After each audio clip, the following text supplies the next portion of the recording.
I love roguelikes. Roguelikes may be one of my favorite genres of gaming, and it's one I've sunk a lot of hours into.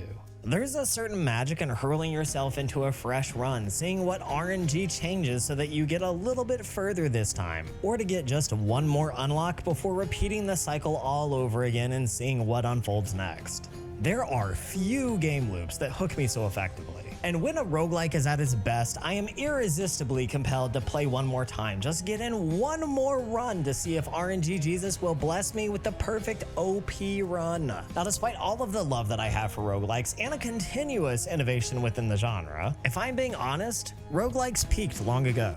Wait a minute. Bear with me. I haven't tallied up my total hours across all the roguelikes I've played, and frankly, I don't want to. While certainly some people have indulged in roguelikes far more religiously than me, roguelikes as a genre account for a massive chunk of my playtime over the years, possibly more than any other genre. I'm kind of afraid if I add up all of my playtime across every roguelike that I own, as I watch the hour total slowly climb into the stratosphere, I'm going to become painfully, acutely aware of how much time I could have spent on other games, beating other titles, not to mention the vast amount and variety of grass that I could have been touching. Still, I don't regret my time playing these games. Roguelikes, in their many iterations and flavors, have given me some of my favorite gaming experiences of all time. The challenge inherent to these games, the mystery of how my run will come together, the stakes of being slammed back to the beginning have always struck a chord in me in a way that few other genres do. The sheer quantity of games that comprise the roguelike genre are as endless as roguelikes themselves, with many of them innovating on the genre in drastically different ways. I'm going to discuss some of my personal favorites and why they stand above the already high-quality crowd of roguelikes. Then, having established a baseline for some of the best games that the genre has to offer, we'll discuss the game that is the pinnacle of roguelikes that has been quietly, and not so quietly, established for years. Before we dive into the games, please note that I'll be including some games that may not be considered roguelikes, but they have enough roguelike elements in them and they're high enough quality that I think they should qualify. I also obviously haven't played every single roguelike game out there, so there's a good chance that you have a favorite roguelike that I haven't even gotten around to playing yet. Looking at you, Risk of Brain 2. Lastly, I make absolutely zero distinction between roguelikes, roguelites, true rogue games, or any of that nonsense. Frankly, I don't care. It's fine if you do, but I've got too much man shit to worry about to be paying attention to that level of semantics. A rogue by any other name has just as much RNG. So here we go, in no particular order of significance or influence, here are some of roguelike's brightest gems.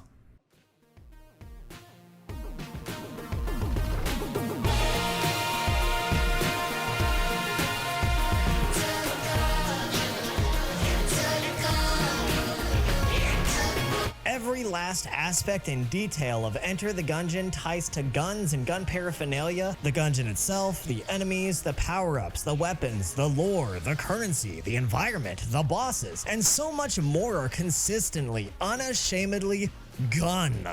Yet, instead of the air of an ultra-paramilitary enthusiast, Enter the Gungeon has the aesthetic of a lighthearted, tongue-in-cheek Dungeons & Dragon adventure mixed with the best Saturday morning cartoon TV ever offered. Think He-Man meets G.I. Joe with the cheeky, self-aware humor of Adventure Time, and then pile it high with guns, and even more guns. And wait, hang on. Yes, just a little more guns, and perfect. Now, there's zero chance that I haven't been demonetized and placed on an FBI watch list for the sheer amount of times I've said the word gun in this paragraph alone. Enter the Gungeon sits atop the roguelike heap as one of the very best the genre has to offer in terms of aesthetic, art design, replayability, challenge, gameplay loop, and the absolute creativity of the items you unlock, along with the weapons you abuse to give plentiful variation to any run you do.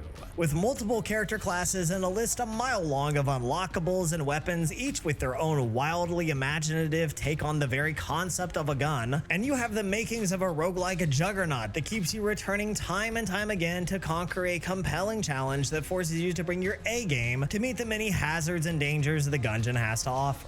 I gladly dove headfirst into Gungeon crawling time after time, always eager to find the next decimating, or decimatingly silly, gun, uncovering the newest challenging enemy as I relentlessly sought a gun so legendary in power that it could kill the very past itself.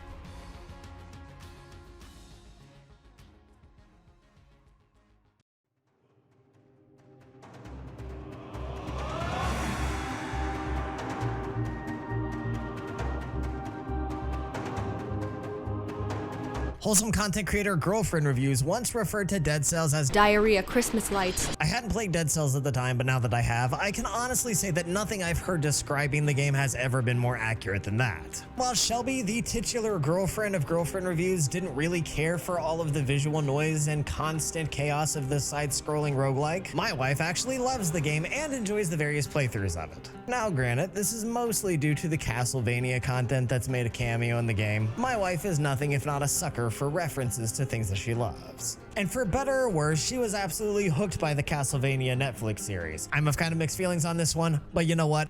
It could have been worse. There's plenty of reason to heap praise on Dead Cells, both as a game in general and more specifically for how well it executes its roguelike elements. It's fast and frantic, it has a solid depth of variety to its weaponry, incredible power-up based gameplay, a broad range of unlockable navigational skills you acquire through replaying the game, alternative levels and boss encounters, not to mention the side-scrolling battles, the smooth as butter platforming, and the art design is solidly compelling even when you strip away the barrage of shiny diarrhea Christmas lights. The roguelike elements of Dead Cells are excellent, with a huge number of variants and stages, enemies, routes, unlockable upgrades, augments, modifiers for difficulty, extra modes, and so many weapons with a variety of skills to mix and match throughout the course of a run, resulting in a staggering range between broken runs that are nearly impossible to pull off due to underpowered items, to broken runs that have you destroying every creature in your general vicinity with the power of God and anime.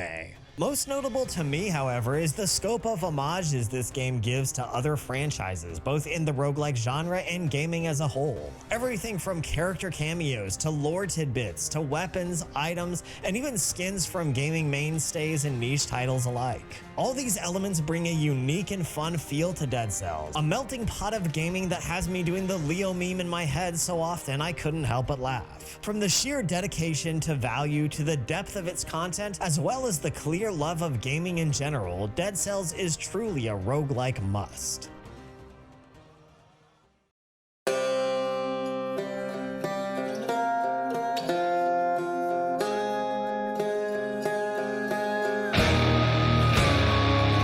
Hades may well be the most critically acclaimed and widely known roguelike in the past decade, and for good reason. Not only is Hades a high-quality game across the board in terms of art style, music quality, gameplay, pacing, and voice acting, it has fantastic core roguelike elements, giving it a wide variety of godly power-ups, weapon choices, a multitude of different enemies, randomized map layouts, and enough unlockables and expansive new content to keep players coming back for a very long time.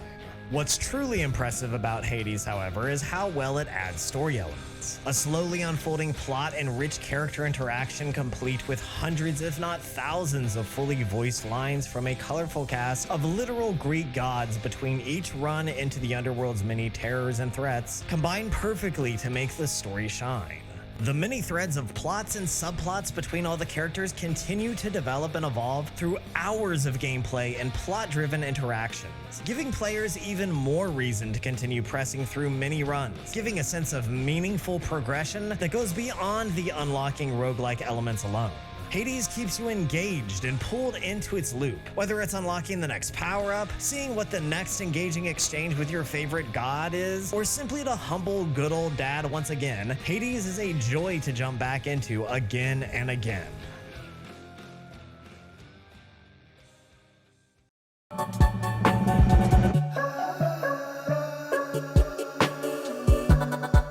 Cult of the Lamb isn't exactly a roguelike, but its roguelike elements are strong enough to count. Combining in resource gathering, crafting to unlock powers, skills, rituals, spells, weapons, with new buildings and functions to your cute furry woodland cultists, such as increasing their devotion, improving farming, improving resource gathering, or the ability to send cultists on pilgrimage to gather various rare items and gear for use in the dungeon runs. Cult of the Lamb intelligently balances town management with dungeon exploration, both of which contribute to unlocking features, resources, and progressions that feed one system into the other, necessitating players to engage with both dungeon running and town management in equal parts in order to continue developing both aspects of gameplay. In dungeons or crusades, the floor layouts and enemies of each run is randomized, as well as which weapons, powers, and stat augments you obtain in every run. The way these elements randomize optimize and synergize isn't as strong as other roguelikes, but it's forgivable considering there is a whole other side to this game with entirely different mechanics and gameplay functions that still manage to tie in nicely with the dungeon crawling beat-em-up action. Cult of the Lamb gets a strong nod for its unique presentation, original concepts, and elements that combine roguelike dungeon runs with simple yet enjoyable town management to form two equally important halves of a satisfying whole.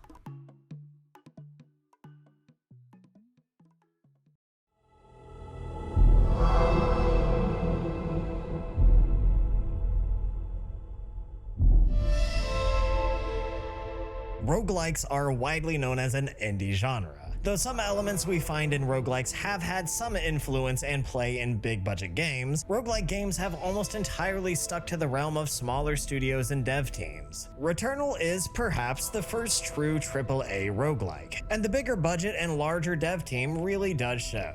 Although Returnal is now available on Steam with the game being well received by critics and gamers alike, its initial launch was exclusively on the PlayStation 5 during the console's dead-in-the-water launch, during a time when the PS5 was largely unattainable.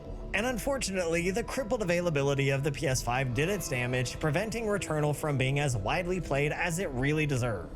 And that's a huge shame because as the first foray of a true roguelike made with a substantial budget and AAA quality, Returnal deserves every possible player tenacious enough to give the challenging game a chance. Returnal takes the cyclical, repeating nature of roguelikes, the randomized map layouts with all their glorious power-ups, progression-based unlockables ranging from navigation to weapons, power-ups, and more, and puts it all in a mysterious world with an impressively thoughtful meta-plot and unfolding narrative. Returnal has top-tier graphics and art design, fantastic gameplay elements that keep every run fresh, and sound design that very well may be the best the PlayStation 5 has to offer. Returnal is nothing if not a stellar showcase of how roguelikes could be handled by a major dev studio with a large budget, a passion for games, and an understanding of what makes the roguelike genre so compelling. Moreover, the way Returnal layers intrigue, subtext, a slowly developing plot that feeds on mystery, indirect storytelling, a strong use of symbolism, and purposeful references to mythology really help to elevate the core elements of roguelikes in a way that's sure to appeal to both hardcore roguelike fans and a wider audience alike. Now it's time to beat the mind game.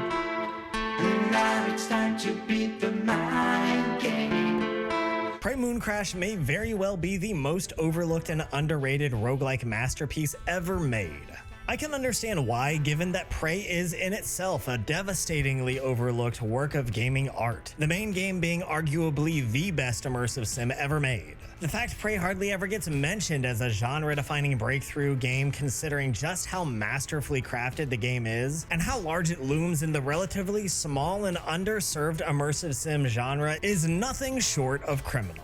As overlooked as the main game is, its DLC, Mooncrash, is somehow even more neglected. And it's tragic considering how spectacular the DLC is and how well it leverages the unique aspects of a roguelike to the already existing setting and systems of Prey.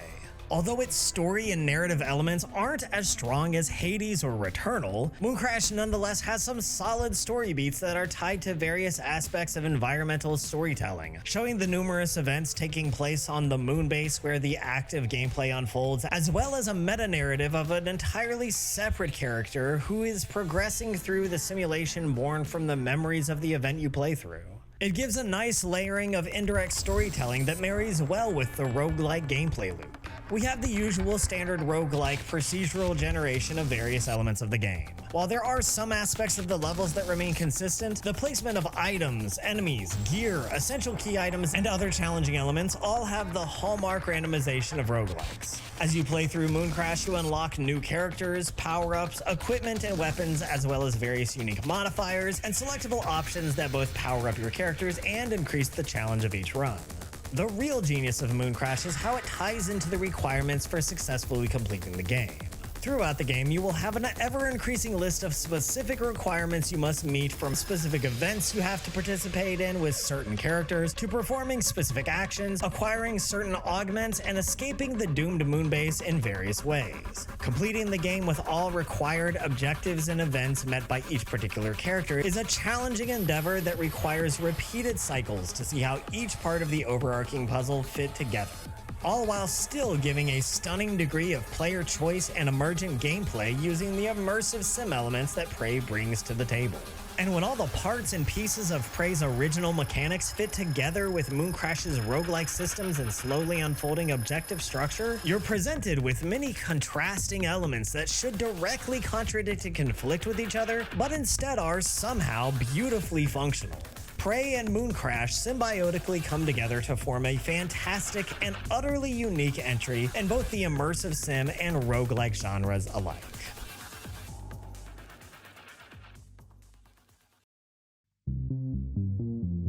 Editor Fall from the future here. Did Past Fall say something about no Risk of Rain 2 in this video? Well, guess what? Just like your dad did when he said he was gonna go get a pack of ciggies and he'd be right back, Past Fall lied to you.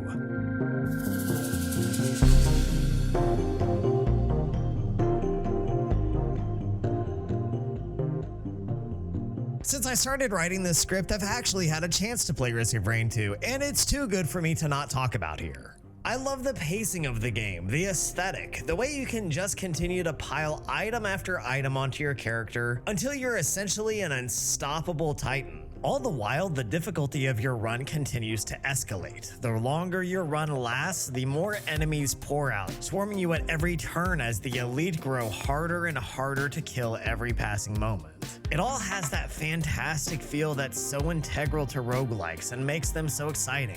The feel of highs and lows, victories and defeats, and the unpredictability of RNG blessing you with the power of a literal god or making you struggle through every step of the run.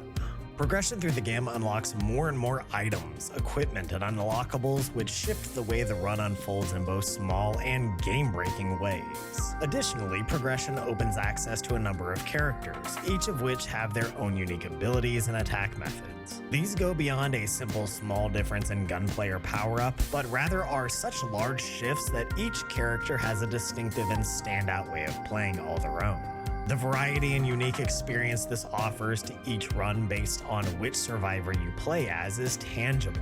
From the quick in and out dash and slash style of Bandit's cloak and dagger backstabs and precision shot revolvers, to Loader's slow, methodical brawling fist and grapple technique that can propel her across wide swaths of the map and even up onto the backs of bosses, to Captain's orbital strikes and healing zones to help players survive the onslaught waves at the transporter. Every character does a fantastic job of setting up their own identity and playstyle that then synergize and work together with the many power-ups you acquire throughout the run, keeping every session of Risk of Rain 2 fresh, engaging, and endlessly fun.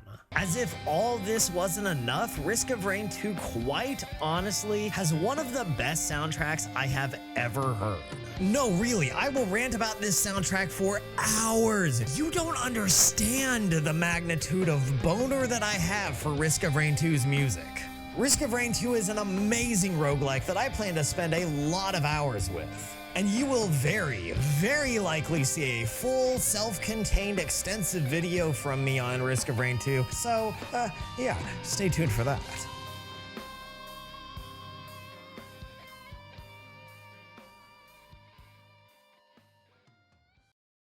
All of these mentioned games are exceptional representatives of the roguelike genre and offer not only fantastic looks at what I love about roguelikes, but also the various ways the genre has innovated throughout different titles. But despite the brilliance of these games, and they are brilliant games, none of them can claim the crown of the best roguelike video game. In fact, roguelikes as a genre peaked very near the genre's beginning. The king of roguelikes is an OG, an originator in the genre, and arguably the singular game most responsible for the entire roguelike genre's explosion in popularity. If you know roguelikes, there's only one person this could possibly be. And so what if he's small? So what if he's crying? So what if he's a little traumatized? He's still the king.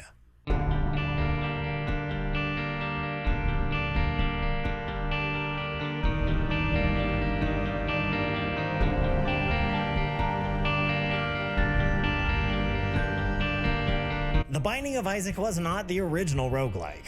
That would, of course, be Rogue, the very game the entire genre is named after. But I'd argue that The Binding of Isaac, or simply Isaac, is even more so influential than the game that technically started it all. The Binding of Isaac holds the second highest concurrent players of all time in the roguelike genre on stream, sandwiched between number 3's Don't Starve and number 1's Don't Starve Together, which I didn't discuss because I've put about 2 hours total in Don't Starve Together before deciding it just sort of missed the mark for me. Both Don't Starve games released several years after Binding of Isaac, whose surge in popularity has unquestionably played a part in paving the way for both Don't Starve games, as well as the roguelike genre in totality. Over the years, Isaac has undergone a wide range of updates, DLCs, additional content, and an ever-expanding array of playable options. Isaac was unquestionably an originator in the genre, but The Binding of Isaac is more than just influential. It is the pinnacle, the absolute peak of the roguelike genre, and no game has been able to quite catch up to the high marks the game has consistently attained with every new expansion and release. While some roguelikes have better graphics, more fleshed out characters, or a more extensive and developed plot, Isaac has the absolute best roguelike elements of any game, period. This is due to the sheer variety of possible outcomes Isaac brings to the table. The Binding of Isaac is undefeated in its scope and variety of randomized and procedurally generated elements, ranging from its level design, enemies, bosses, power-ups, usable items, endings, playable characters, challenges, modes, and secrets that are so extensively exhaustive, unlocking them all can literally take thousands of hours. I have played Isaac for years. I have a copy of The Binding of Isaac on every console that I've had since the PlayStation 3, including the PC, with the exception of my phone, and I am dangerously close to downloading the mobile version now. I've started multiple playthroughs on just about every single console, and I am this close to getting a Binding of Isaac tattoo, and I've only unlocked a little over half of the total unlockable items. I'm not even good at the game, for fuck's sake. And I can't stop playing it. I've taken time off from Isaac. I've taken breaks, sometimes for months, a few times even for a year or two between play sessions. Yet The Binding of Isaac, more than any other game, more or less any other roguelike, brings me back for more. Isaac has a charming, if sometimes grotesque, art style. It has catchy, although sometimes repetitive music tracks, and an ultimately simplistic gameplay loop that you can grasp the basics of within 20 minutes, but also spend the next 2,000 hours delving into without mastering nor even witnessing all its possibilities. The game puts its massive library of items and unlockables to full use. Not only does Isaac offer hundreds of items that directly and oftentimes drastically change your methods of attacks and gameplay, but the way in which these items themselves synergize and combine with other items and power-ups to morph into even more drastic and unpredictable, sometimes game-breaking attacks and gameplay methods, means you may pick up and use the same item hundreds of times before stumbling upon a combination with another item to produce an entirely new, unexpected effect. I've lost count of how many hours I've played Isaac across all my various playthroughs and consoles, but I know without a doubt it's well past the 1,000 hour mark. The amount of potential outcomes and variations in Isaac with the library of items to be found and used, not to mention the unique properties of its many unlockable characters, scales upward into numbers so vast it really does feel infinitely replayable.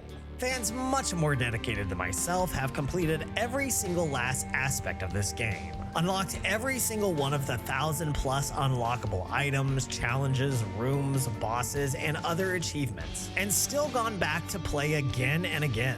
There are certainly other games, both roguelike and other genres, that have plentiful replayability and potential for hours in game. But I'd struggle to think of another game that can still feel as fresh and relevant for unique play experiences at over 1,000 hours in. The variety, replayability, and compelling loop of The Binding of Isaac is something no other roguelike has ever matched for me. I enjoy roguelikes as a genre. I've played many of them and plan to play many more, but no roguelike makes me feel the way The Binding of Isaac makes me feel. No other roguelike demands another run, and another so compellingly as Isaac. No other roguelike has made me gape in awe as I unlock whole new items, modes, features, and stages the way Isaac does. I've never had as many runs that I was 100% convinced I couldn't possibly lose. So many overpowered builds that I utterly melted through stage after stage with, only to end up dying right before the run ends. I shit you not, if I were a gambler and placed bets on the outcome of Isaac games, I would have lost my house more times than I care to admit. The game can turn on a dime from a cakewalk to a humiliating failure of a run time after time, and I love that. I crave that. And while there's elements of that feeling in all roguelikes I play, there hasn't been a single one that comes close to how perfectly Isaac creates that experience. Though the original inspiration for the roguelike genre, Rogue, was released in 1980, even before the first Mario Brothers, the roguelike genre in so many ways has only recently become a prominent part of gaming in the past decade or so. I have no doubt we'll continue to see avenues of features added to future roguelikes and a meaningful exploration of how to work staples of the roguelike genre into more innovation for gameplay and storytelling alike. I eagerly anticipate seeing where the genre goes, with the promise of titles like Hades 2 looming on the horizon. And at the same time, it's nothing but the utmost testament to the genius of Isaac's legacy that one of the originators of the roguelike genre, a decade and more later, still sits on the peak.